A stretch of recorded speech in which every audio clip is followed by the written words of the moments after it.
Hello, fellow ag nerd. I'll be honest, this is my third take of trying to say that because it's been so long. I feel out of practice, but my name is Tim Hamrich, and thank you so much for joining me. I am back after a long break of this podcast, the first ever break of this podcast, and I just wanted to announce that this is the week we are starting back. Our first official episode will be tomorrow, and I just thought I'd hop on here really briefly to say a few things. First of all, to say thank you very much to each and every one of you. This break has been what I thought it would be in a lot of ways, and not what I thought it would be in other ways. I'll explain a little bit about what I mean, but in the ways that I thought it would be, it's been clarifying for me. It's hard to get clarity when you are in the day-to-day, when you're in the muck, when you have to grind out content week in and week out. And taking this break has been very, very clarifying for me about this work and how I want it to continue. But thank you especially to those of you who reached out. The emails and the DMs, the phone calls have been really, really, really special for me. So I just want to thank you. Just the fact that you took time to send a note meant the world to me at a time where I feel like, as I said, I was maybe on the brink of some burnout and just looking for connection to people who listen to the show. You all really came through. So thank you very much. And thank you for those who provided feedback. It certainly has been instrumental in how I'm thinking about the show as we come back here this week. As I listen back to that short little taking a break episode, the last one I did here, I think I was already kind of on to the direction that I needed to go and how I'm thinking about this show when I said things like connection, vulnerability, and unique points of view. But being able to really think through what that means and what that means to you has been really, really helpful. So thank you, each and every one of you who reached out, who sent notes, who hopped on a call with me. Really, really excited for where this show goes from here. So that's what I thought I'd talk about here today. What can you expect going forward? And I would say in general, the premise of the show is not changing. It's more or less going to be the same. However, I think you will notice some differences in the episodes that come out before this break and after this break, and some of the content and points of view that you're going to hear.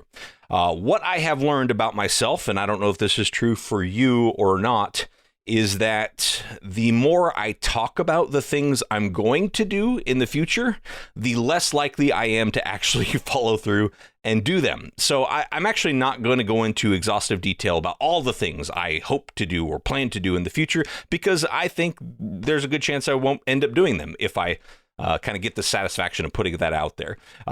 Instead, I'm going to kind of let the work speak for itself. You'll notice some changes here and there. Happy to talk to you about those changes, but I'm not going to make big announcements about new plans and new directions right now. We're going to kind of take that as it goes.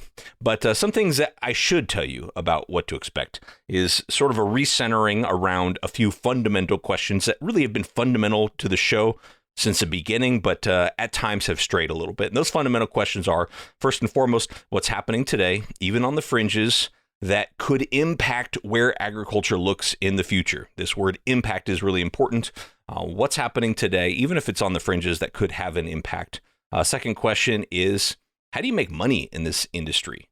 I come from a family where my dad has been trying to make money in agriculture most of his life, either on our little farm or through different ventures. And I think that I inherited that trait. I've always been asking myself, how do you make money in this industry? How do you create value? How do you create new value in an old industry? How do you deal with that tension between wanting to make money and having a consumer base that wants higher expectations and lower prices? So anyway, it's kind of a crude question, right? How do you make money in this industry? It sounds pretty surface level, but I think it goes a lot deeper than that, and I think a lot of us are asking that question, and that's something I'm certainly always wondering myself.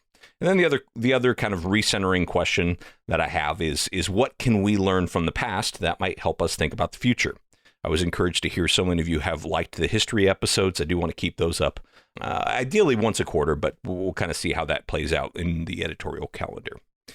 I also think if you asked me about content a couple months ago when I decided to take this break, I would have maybe thought that the content was part of the problem. I think I even said in that short little last episode that, hey, part of the reason I'm taking a break is because I'm sort of out of content.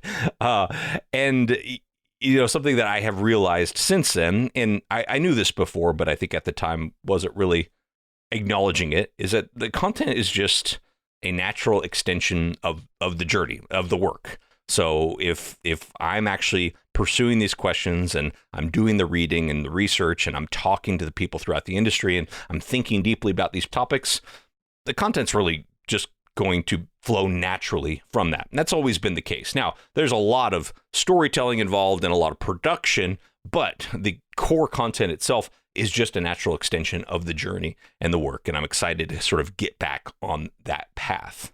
With content, though, and this is something that one of the emails I thought put very, very well, is I need to focus on making sure I bring people on that have a point of view. That's always been the case, but don't necessarily have an agenda.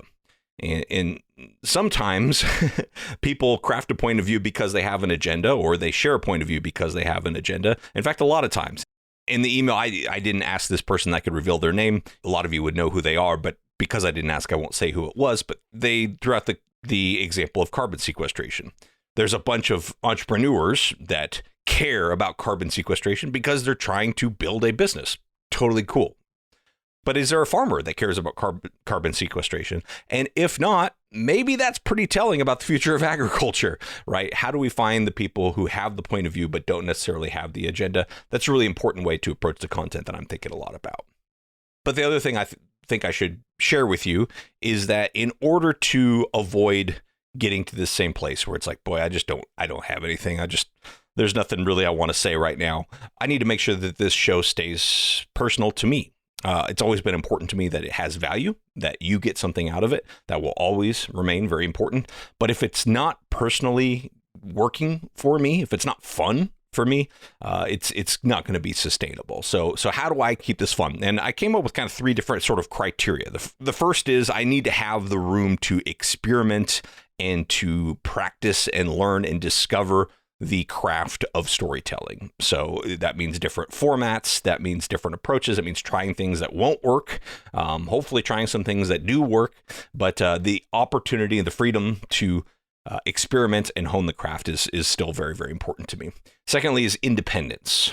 There have been times where through sponsorship models, through monetization, I have felt like I've had to give up a little bit too much of the editorial of this show. And I'm going to be protecting that fiercely going forward. So keeping that independence is very, very important to me. And the independence also means putting out some content that you're not going to agree with. I think that's good. I think that's healthy. In fact, I love to get the emails from you that say, hey, I don't agree with this, or I think you missed this. That's how I continue my journey of learning and development, but also how we all challenge ourselves and each other. And then lastly is what I'm going to call opportunity. So in order for this to stay exciting for me, I need to feel like I'm chasing concepts and stories, side quests that feel big to me, that feel significant, that feel impactful, that I either feel like I can really benefit business-wise or personally from understanding and pursuing and chasing. So that's how I'm going to keep it interesting and fun for me is through experimentation, independence, and opportunity. So here goes. The next episode is going to be dropping tomorrow. We've recorded 5 or 6 of the next episodes. I'm really excited about them. And I'm going to leave that link open to schedule a feedback call. So if you want to give me any feedback, you can email me, tim@agrad.com, or schedule a call in the calendar link that will be in the show notes to this episode. Anytime you want to talk, the only caveat I would say is if you're just looking to pitch a guest, please don't. Email me if you want to pitch a guest, but I'll just warn you right now that about 90+% of those get ignored because I really do want to keep this show about the journey. And a lot of times that just doesn't necessarily align with the agendas that are being put out there. But other than that, if you want to book a call, please use that link. I would love to hear from you, love to talk to you.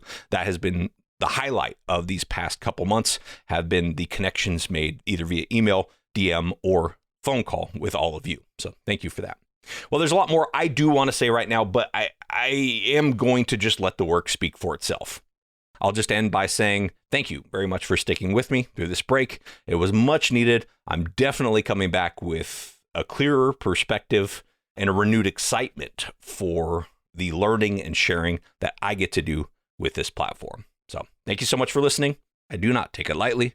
I'll be back tomorrow with another story of ag innovation.